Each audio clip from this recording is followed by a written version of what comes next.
Well, the pictures are familiar. Regime forces cracking down on protesters, but this time they emanate from Bahrain. Activists trying to mark the one-year anniversary of a pro-democracy uprising were dispersed by heavily armed police. And as Ivor Bennett reports, the weapons, as well as the tactics, may have been imported from the UK. Tear gas and stun grenades, supposedly the work of a reformed police force. But 1 year on since the first anti-government protests were crushed in Bahrain, it seems not much has changed. The only difference now, the crackdown's been planned by one of Britain's former top cops.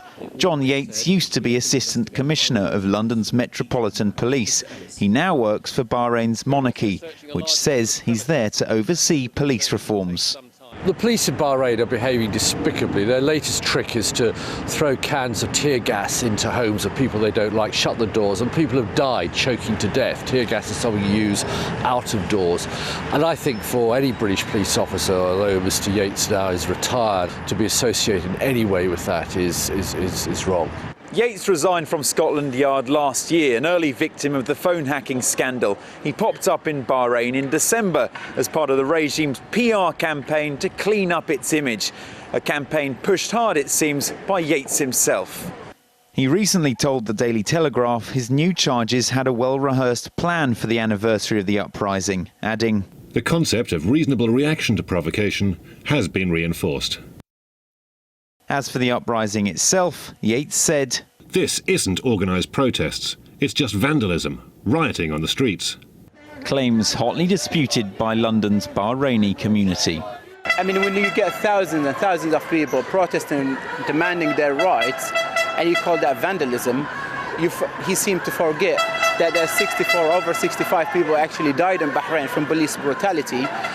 Activists in Bahrain insist their protest was peaceful, their aim to reach the iconic Pearl Roundabout in the capital, Manama.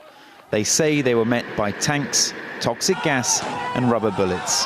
What we witness on the ground is not different from what been practiced previously, but it's been extended through the toxic gases and use of poisoning gas. So if this Mr. John is contributing, we should see positive things at the ground.